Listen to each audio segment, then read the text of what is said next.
안녕하세요. 이번 시간에는 구장 트리즈에 대해서 말씀드리도록 하겠습니다. 트리즈는 이제 아이디어의 창출, 발명의 창출 기법이죠. 네, 창출 기법이고 아직 들어보신 분들 있을 테고 처음 들어보신 분들 있을 테고요. 트리즈라고 하는 거는 발명 문제를 창의적으로 해결하기 위한 뭐 이론이라기보다는 이론이라고 하고 상황을 설명드리겠습니다. 그래서 러시아 사람의 알트슐러라는 사람이 처음에 제안을 한 거고요. 러시아어인가 봐요. 그래서 요 첫 자를 따면 트리즈가 되고 영어식으로 하면 Theory of the Solution of Invention Problem, Inventive Problem, 발명 문제를 해결하기 위한 이론, 뭐 이렇게 예, 우리말로 이렇게 바꿀 수가 있을 것 같습니다. 트리즈를 만들게 된 질문은 알트슐러라는 사람이 발명에 걸리는 시간이 너무 오래 걸린다. 어떻게 하면 줄일 수 있을까? 발명에서 특히 기존 특허 지식 정보를 활용할 수 있는 방안이 있지 않을까? 높은 수준의 발명은 어떤 원리로 쓰여지는가? 그래서 지난번에 왜 특허에 좋은 예들이 특허로에 가면 있다고 소개를 시켜드렸잖아요. 그래서 그 알트슐러라는 사람도 기존에 좋은 특허들, 훌륭한 특허들을 자기에게 쪼개서 분석을 해본 거예요. 그래서 분석을 해서 기존에 있던 그러니까 그런 거죠. 일종의 좋은 연설문 아니면은 여러분들이 뭐 이렇게 인터넷에도 많이 떠 있는데 아주 유명 인사의 좋은 연설들이 있을 거 아니에요. 그 연설들의 틀을 쭉 분석해 보는 거죠. 그래서 그 틀에 맞는 음, 그 좋은 연설문들이 갖고 있는 공통적인 틀들을 쓰는 거예요. 그걸 템플레이트라고 그래요. 템플레이트 제일 잘 쓰는 게 파워포인트죠. 파워포인트 같은 경우가 디자인 템플레이트들이 쭉 있잖아요. 거기에 맞게. 그럼 여러분들이 골라서 그 양식을 놓고 이제 그걸 쓰는 거죠. 근데 보면은 마케팅 할 때랑 그다음에 교육 수학할 때랑 이게 다 다르잖아요. 발명 특허에도 그런 게 일종의 템플레이트 같은 게 있지 않겠느냐. 틀이 있지 않겠느냐. 그런 거죠. 그래서 이 알트슐러라는 사람이 시간도 줄이고 기존에 있던 것들을 좀 그 틀들을 그 기존에 있던 걸 베끼는 게 아니라 기존에 좋은 발명이 가지고 있는 아주 기본적인 원리들과 틀 그런 것들을 찾아본 것 같아요. 그래서 발명 활동에 적용할 수 있는 체계적인 방법은 뭐 이상성 모순 이거 쭉 나오는데 이런 약간 좀 추상적이죠. 발명 원리, 분리 원리, 자원 활용, 뭐 화성 제거 이런 걸 통해서 발명 활동에 적용할 수 있다. 이게 하나하나 말이 무슨 말인지도 잘 모르겠죠. 그래서 기본적으로 알트슐러가 가지고 있던 기본적인 생각은 기존에 좋은 특허가 있으니까 그 사람들이 좋은 특허를 만들게 된 기본적인 틀과 원리들을 하나로 좀 정리해보자 라는 게 기본적인 틀이고 그 그걸 정리해 놓은 게 트리즈예요. 처음에는 한 40개 정도 제안을 했는데 사람들 보니까 괜찮으니까 트리즈 하게 돼 있어요. 그래서 기술도 발전하고 그다음에 뭐 과학도 발전하고 그다음에 소비자의 요구도 달라지니까 트리즈가 점점 엄청 많아지는 거죠. 분야별로 다를 거 아니에요. 그렇죠? 그래서 현재로도 굉장히 왕성하게 사용이 되고 있다. 한 가지 예를 들어보자고요. 여기 이제 먼저 예를 보면 피망 있잖아요. 피망 혹시 아시는지 모르겠는데 고추인데 이게 좀 큼직하게 빨간색, 노란색, 파란색 피망. 그 꼬투리를 싹 빼내는 방법이 그 안에 씨도 좀 있거든요. 어떻게 하면 싹 빼낼까? 근데 이렇게 피망을 뭐 아실 거예요. 찾아보세요.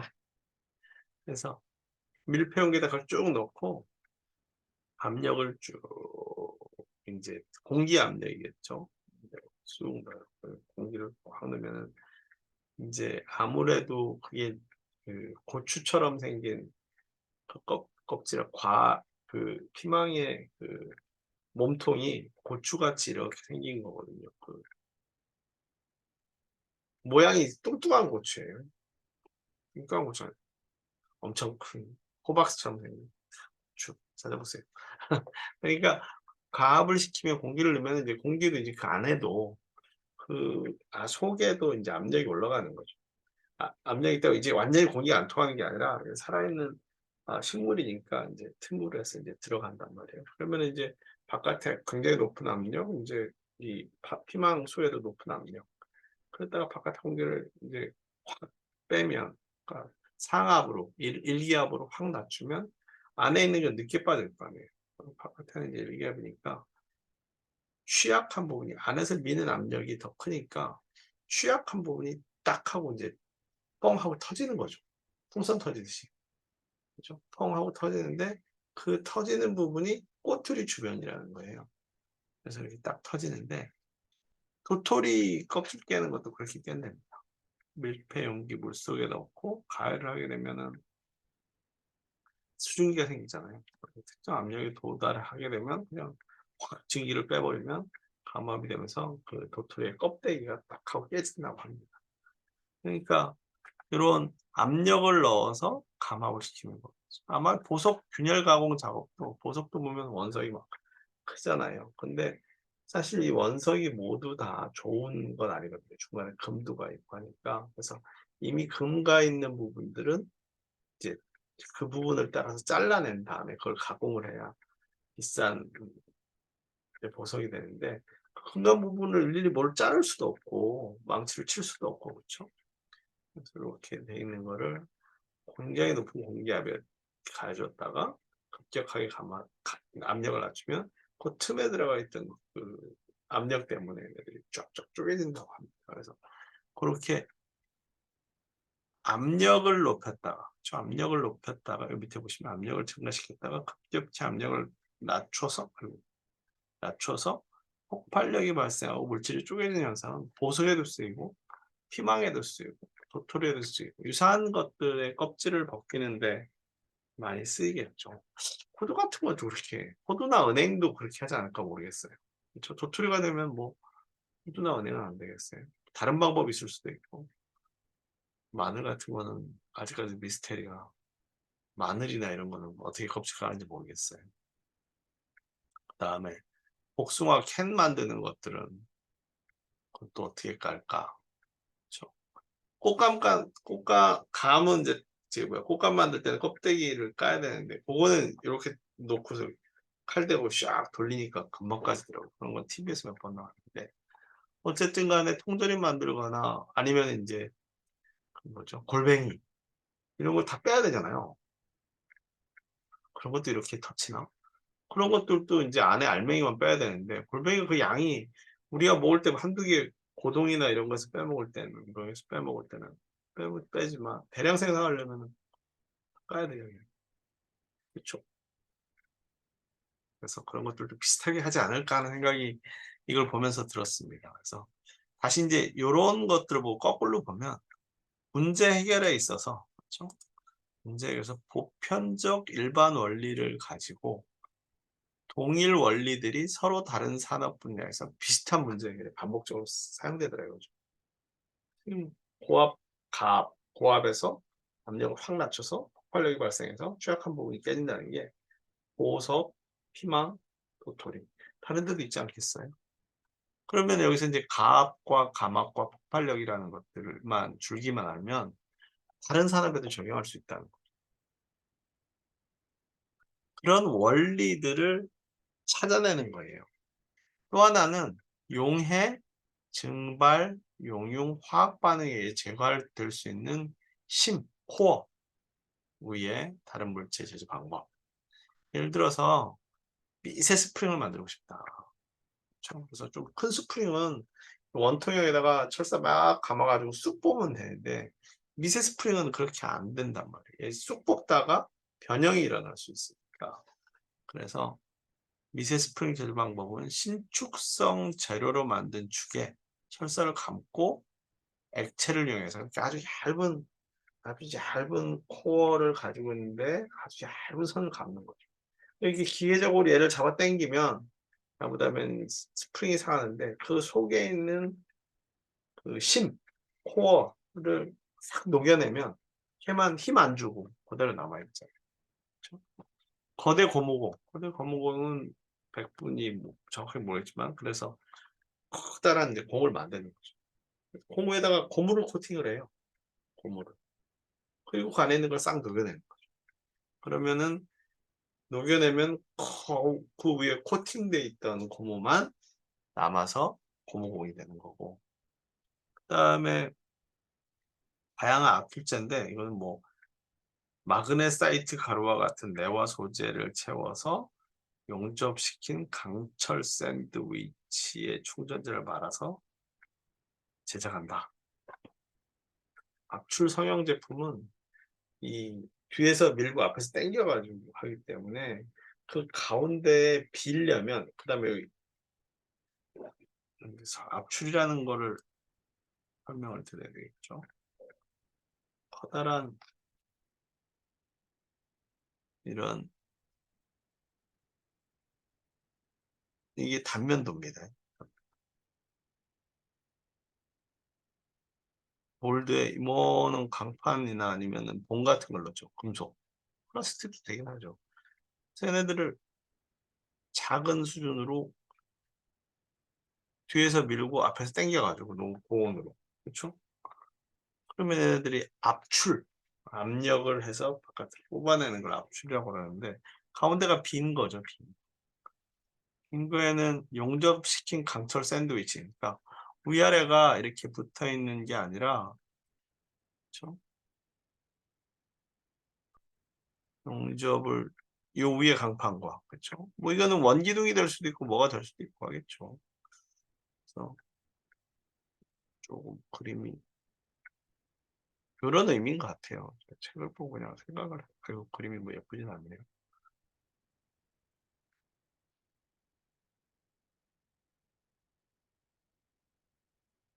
단면이라고 생각하시면 돼요. 그러면 이게 지금 이게 원봉이에요. 이렇게 단면으로 생긴 봉. 그렇죠? 그래서 그걸 싹둑 잘라가지고 단면을 보는데 여기다가 채우는 거죠. 이런 걸 뭐 마그네트사이트 가루인지 내화 소재는 왜냐면 얘네들이 이제 압출이 될 때 온도가 되게 많이 올라가거든요. 이 비에 따라서 얘에 들어가는 양과 얘 나오는 양이 같아요. 근데 여기 얇잖아요. 얘가 들어가는 속도가 1초에 뭐 1m 들어간다. 그러면 이게 부피가 10분의 1로 좀 줄어들면 얘는 10배. 부피가 10분의 1로 줄어들면 단면적이 10분의 1이구나. 단면적이 10분의 1로 줄어들려면 3분의 1. 길이 방향으로 3분의 1만 줄어들면 9분의 1이 줄어드니까 거의 단면적으로 3분의 1만 줄어들면 30%로 만들면 얘네들의 나오는 속도는 10배가 됩니다. 그러니까 이쪽에 천천히 들어가고 나올 때 총알 속도처럼 나올 수가 있어요. 그러니까 얘네들이 온도가 되게 올라가거든요. 여기 과정에서 변형되는 과정에서 얘는 속까지 다 찬 거예요. 얘는 속까지 다 그냥 금속이고 요거는 이제 비어 있는 상태로 해야 되니까 얘네들이 짜부러지고 그렇다 해서 완전히 짜부러지면 안 되고 적당한 모양을 유지해주고 나와야 돼요. 그걸 충진하는 것도 이런 걸 충진한다는 거죠. 그래서 충전재를 제거하면 다양한 압출 상용품을 만들 수 있다.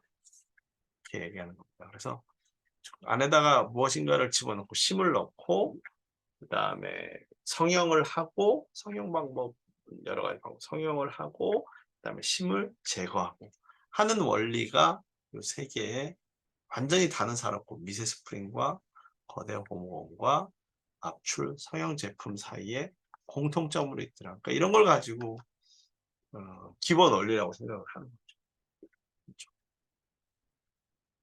그리고 교재에 보시면 뭐 여러 가지 있는 것 같아요. 교재를 한번 읽어보시도록 하고 그다음에 그러면은 이제 트리즈를 이용한 제품에는 뭐가 있겠느냐인데 트리즈를 이용한 제품에 어떤 원리들이 쓰고 하기 전에 이런 걸 한번 생각을 해보자는 거죠. 여러분들이 취업을 하는 데 있어서 취업 면접할 때는 이제 보통 쉬운, 너무 물론 뻔한 것도 물어보시지만 여러분들이 좀 당황할 만한 문제를 물어보죠. 그중에 가장 일반적으로 간단한 게 "당신의 약점이 뭐예요? 당신의 장점은 뭐예요?" 쫙 떠들면 되는데 "당신의 약점은 뭐예요?" 없다고 하자니 세상에 약점 없는 사람 없고, 약점을 다 이야기하자니 그러면은 그거는 왜 아직까지 약점이에요? 그거를 왜 그걸 보고서 저 사람이 '아 이런 부분은 좀 약하구나.' 하는 거를 상대방한테 드러내야 되니까 어렵죠. 그래서 솔직한 답변을 하자니 불리한 평가를 받을 것으로 생각되고, 약점을 숨기자니 사실 면접관들이 좀 노련한 사람들이니까 계속 파요. 근데 그러다 보면은 인제 처음에 숨긴 것도 좀 안 좋고 그럴 수가 있는 거죠. 또 예전에 제가 면접 볼 때는 제가 어디 회사에서 취업을 하려고 면접을 갔는데, 여러분들은 그런 면접은 아직 안 보셨을 거예요. 아직 학생이니까. 저는 예 그 전날, 음 전날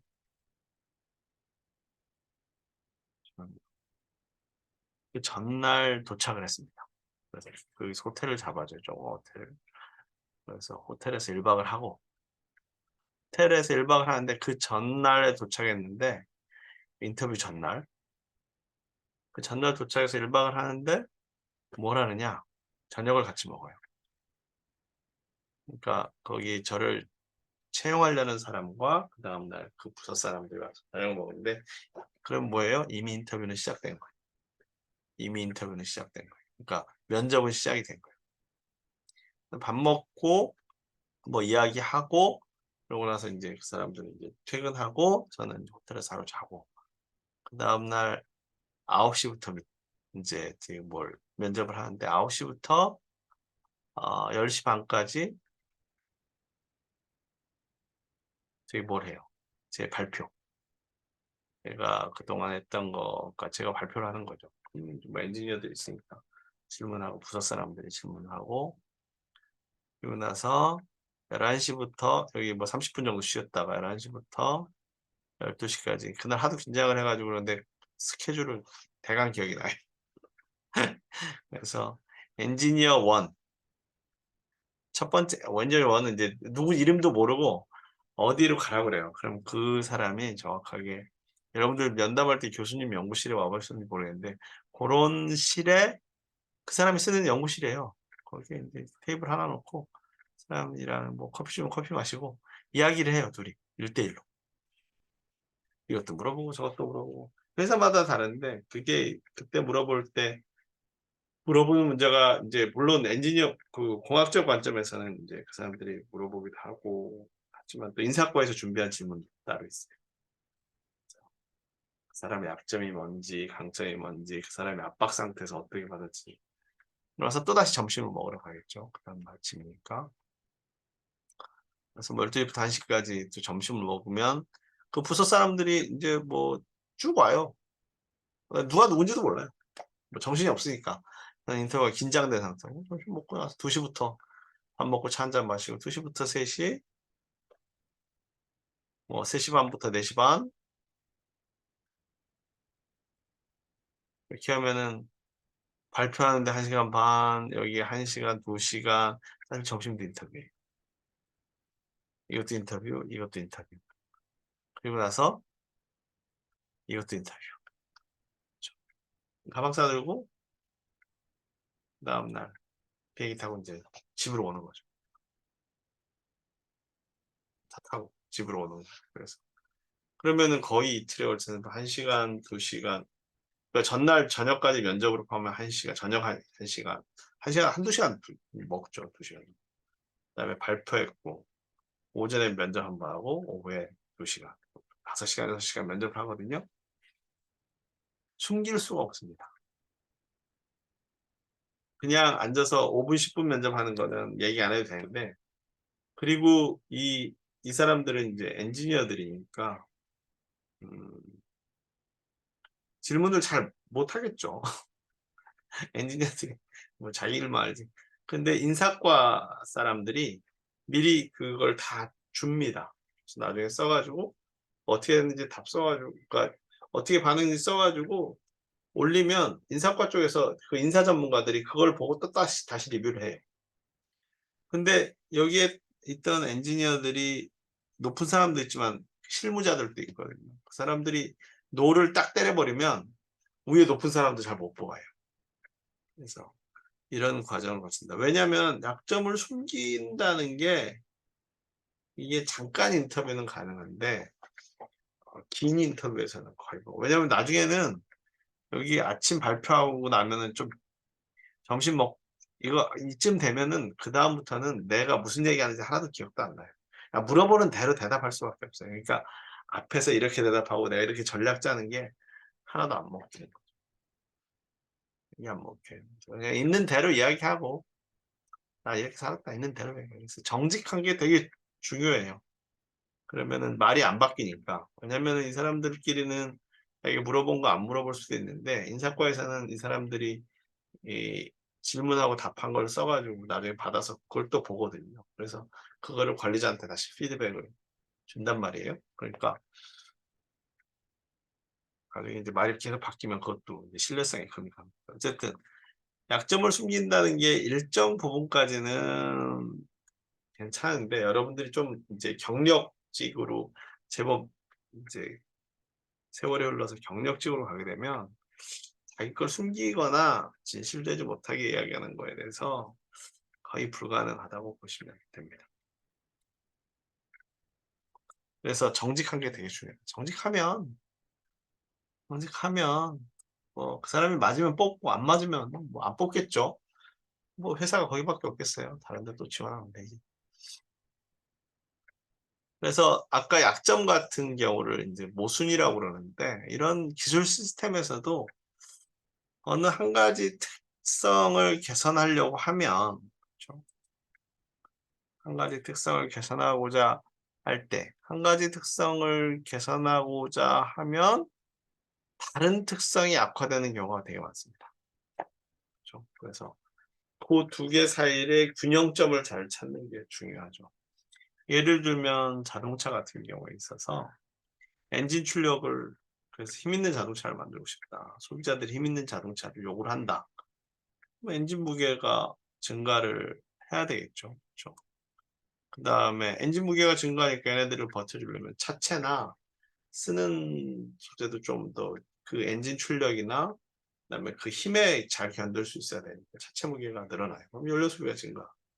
엔진 출력이 증가라는 장점을 취하고 연료 소비가 증가하는 그 두 개의 갈등과 모순 상황이 펼쳐지는 거죠.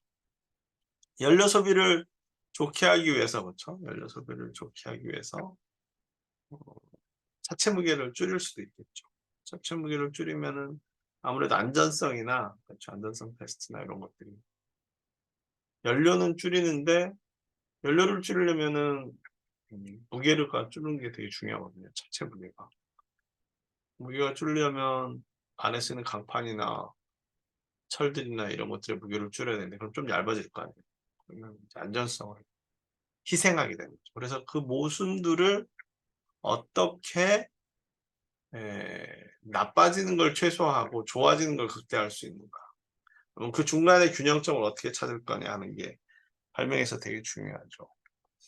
그래서 기술적 모순, 물리적 모순, 뭐 재정적 모순 뭐 이렇게 얘기하는데 기술적 모순은 어느 한 가지 특성을 개선했을 때 다른 특성이 악화되는 기술적으로 흔히 그 중간에 어디쯤 그렇죠? 절충점을 찾게 되고 물리적인 모순은 어느 한 가지 특성에서 서로 상반되는 요구가 있다. 뭐 예를 들어서 되게 강해야 되는데 탄력이 좋아야 된다. 예를 들어서 뭐가 있을까요? 글쎄요, 잘 기억이 안 나네. 여러분 휴대폰에 그 앞에 쓰이는 이 전면 유리부 있잖아요. 전면 유리부. 잠시만요. 이 전면 유리부는 그렇죠? 이 전면 유리부는 잘 안 보이네. 휴대폰의 전면 유리부는 눌렀을 때 긁히면 안 되죠. 긁히면 안 됩니다. 왜냐면 긁히면은 이제 안 되니까 강도가 세야 돼요. 강도가 세야 되는데 얘네들이 일반적으로 강도가 센 것들은 잘 깨진단 말이에요. 깨져요. 그럼 떨어뜨리면 깨지는 것처럼. 그런데 약간 좀 몰랑몰랑한 거, 실리콘 같은 거 몰랑몰랑한 거는 떨어뜨려도 만약에 위에 이제 실리콘 제품을 쓴다면 전기가 통하는 폴리머 계열을 쓴다고 한다면 이게 떨어뜨려도 깨지지는 않을 거예요. 깨지지는 않는데 여러분들이 이렇게 터치하다 보면 손톱에 긁힌단 말이죠. 그러니까 강하면서도 플렉스한, 그러니까 그런 것들을 찾기가 어렵죠. 그래서 뭐 그걸 찾으면 그 사람 돈 많이 버는 거죠. 그렇죠? 그래서 그런 것들이 잘 안 되니까 위에다가 뭐 비닐 코팅도 씌우고, 그렇죠? 코팅 벗겨낼 수 있는지 모르겠지만 저도 뭐 코팅을 해줬는데 그 코팅도 깨지더라고요. 뭐 유리로 만들었다고 그러면서 어쨌든 휴대폰 표면이 이제 물리적 모순을 갖게 되는 가장 큰 것 중에 하나인 거죠. 재정적 모순은 되게 많아요. 공정 계산을 해야 되는데 야, 돈이 어딨냐, 그렇죠? 시간이 어딨냐, 사람이 어딨냐, 다 재정적인 얘기예요. 돈, 시간, 사람은 다 재정입니다. 그래서 그런 부분들을 해결하려면 의사결정하는 탑 라인에서 해야 되는 거죠. 기술적 모순하고 물리적 모순은, 기술적 모순은 이야기한 대로 중간에 트레이드오프 하면 되고, 좀 전에 얘기한 것도 사실 또 뭐 기술적 모순이라고 볼 수도 있겠네요. 물리적 모순으로 완전히 반대되는 것들은 사실 지금 잘 기억 안 나는데, 그런 것들 걸리면은 이제 해결 방안이 없죠. 그렇죠? 중간에 어중간하게 만들 수도 있긴 하겠지만, 한번 생각해 보시면 재밌을 것 같아요. 여기 물리적 모순이 있네. 기술적 모순과 물리적 모순을 이렇게 나는데요. 그렇죠? 제품의 강도 같은 경우에 뭐 예를 들어서 한 가지만 읽어볼게요. 두 번째 휴대전화 자판. 예전에 제가 관심 있었던 건데 저는 스마트폰이 잘 안 될 줄 알았거든요. 스마트폰이 잘 안 될 줄 알았는데 이렇게 잘 될 줄 몰랐죠. 스티브 잡스라는 양반이 이렇게 잘 만들 줄 몰랐죠. 왜 그러냐면 모바일이라는 게 휴대폰이래, 휴대라는 게 작아야 됩니다.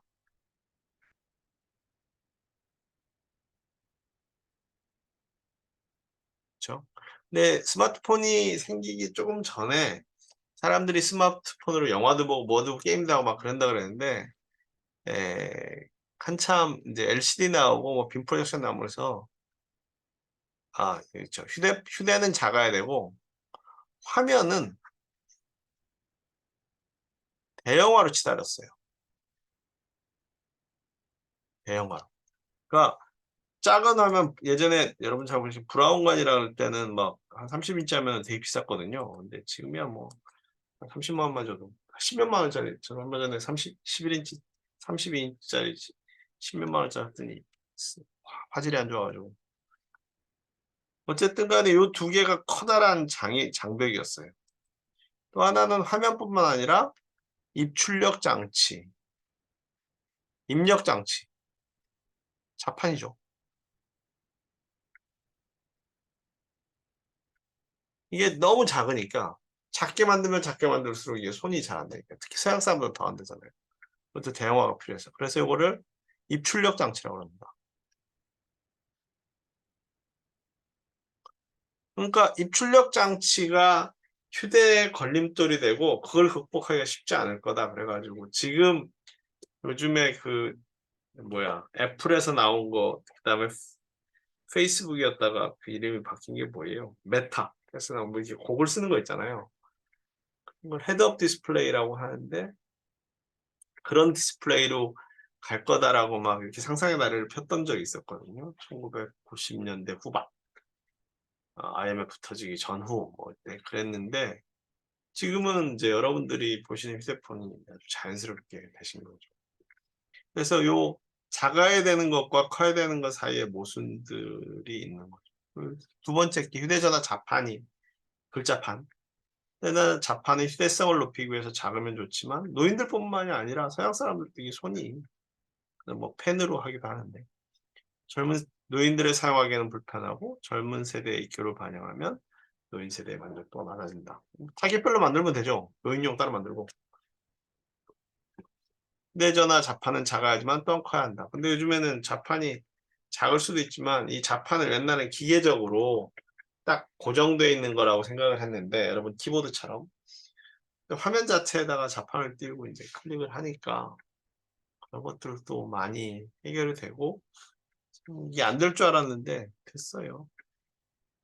됐을 뿐만 아니라 뭐 산업 자체가 엄청 커진 거죠.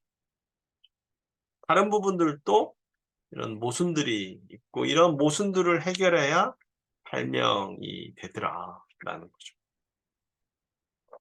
그래서 이러한 기술적 모순을 갖고 있는 걸 해결하는 방법을 사람이 뭐 수십만 개인가 수만 개인가의 그 특허를 쭉 조사를 한 거예요. 그래서 알트슐레에 의하면 알트슐츠가 아닌가? 슐레인가? 알트슐츠였던 것 같은데 의하면 발명 문제는 최소 한 개의 모순. 왜냐하면 개선을 해야 되니까 그걸 개선을 하려고 하나를 바꾸면 다른 모순점이 드러난다는 거죠. 그래서 그 개선과 나빠지는 부분을 잘 해결을 해야 해결을 해야 발명으로서 인정을 받는데 그 모순을 해결을 뭘로 했느냐 봤더니 요런 40가지 정도 나눌 수 있겠더라. 분할, 추출, 뭐 비대칭 이런 식으로 쭉 나오더라고요. 근데 이게 좀 추상적이긴 한데요. 이거 나름대로 뭐 예시나 이런 것들을 보면 그러면 이제 이런 의미구나 하는 것들을 알 수 있는 거죠. 그래서 요 40가지 중에 혹시 여러분들은 어떤 걸 썼는지 한번 안 쓰셨어도 돼요. 아니면은 여러분들이 이 문제 해결 과정에서 썼던 모순점을 해결하기 위해서 썼던 방안들은 뭔지 그런 것도 한번 정리해 보시면 재밌을 것 같아요. 그거를 여기에다가 이제 창의적 문제 해결 과정에서 여러분들이 하셨던 것들 중에 시리즈를 한번 분석해봐라. 한번 찾아보세요. 우리는 어떤 문제를 해결하기 위해서 어떤 방법을 썼는가 하는 문제인 거죠. 그다음에 9의 2의 4는 약간 좀 추상적이긴 한데 시스템이라는 거는 그렇죠. 설명을 한다는 거는 시스템의 유용한 기능의 합계를 극대화시키는 거죠. 그렇죠? 유용한 좋은 기능의 합계는 극대화시키고 시스템에서 바람직하지 못한 특성은 최소화시키는 거죠. 그래야 될 거 아니에요. 그래서 아까 스마트폰 이야기를 들었습니다만 여러 가지 장점이 있지만 떨어뜨리면 잘 깨진단 말이죠. 그러면은 그거를 최소화시켜야 될 거 아니에요. 떨어뜨려도 안 깨지도록. 근데 이미 제 거 같은 경우는 떨어지면 이미 금이 좀 갔어요. 그래서 이런 것들을 결점을 최소화하려면 그 두 가지 특징을 이제 하나의 수치화로 만드는 거죠. 시스템의 유용한 기능, 이게 뭐 수학적으로 다 합쳐지는 건 아니지만 점수를 매길 수도 있긴 하지만 시스템의 유용한 기능을 다 합한 거를 시스템의 바람직하지 못한 특성으로 나눈 값을 이상성이라고 이제 이런 그 발명학이나 이런 거 하시는 분들이 이제 정한 거죠. 그래야 이게 이 제품이 얼마나 이상적으로 소비자한테 잘 맞을 거냐 하는 부분들도 실측이라고 해야 될까요? 측정을 할 수 있으니까. 이상성인데 그러면은 시스템의 유용한 기능은 많고 시스템에 바람직하지 못한 특성은 아주 조금이다. 그러면은 이상성이 아주 이상적인 제품은 맨 아래에 있는 것처럼 시스템의 유용성이 극대화되고 해로운 기능이 극소화되니까 이상성은 무한대가 되겠죠. 그렇죠? 이건 0으로 갈 거고 이거는 뭐 자꾸 늘어날 테니까 유한할. 그래서 이게 이제 이상성은 무한대로 가는데 유용한 기능으로는 편리성이나 휴대성이나 안정성이나 이동성, 휴대성이나 이동성이랑 비슷할 것 같은데 아니면 사람의 건강이 좋아지든가 사람들이 물건을 산 건 자기한테 이득이 되기 때문에 사는 거잖아요. 즐거움을 준다거나 아니면 뭐 의사소통을 할 수 있다거나 바람직하지 못한 요소는 돈을 지불해야 되죠. 부품이 너무 크거나 무게거나 다루기 어렵거나 불편합니다. 이런 것들에 대한 걸로 나눠준 것은 이상성이라고 그러고, 시스템이 유용한 기능은 계속 향상시키면서 시스템의 바람직하지 못한 특성은 계속 줄여나가는 게 중요하다라는 이야기를 교재에서 하고 있습니다. 그래서 여러분들께서 이제까지 했던 여러분들 팀워크, 팀단에서 했던 것들에 창의적 문제 해결 과정에 사용된 트리즈를 한번 쭉 분석해 보시면, 우리는 의도했든 의도하지 않았던 이러한 기술적 원리와, 그렇죠? 기술적 원리와 물리적 원리를 사용했고, 그러면 트리즈에 아마 이런 거에 해당될 것 같다. 이렇게 한번 분석을 해 보시는 것도 좋을 것 같습니다.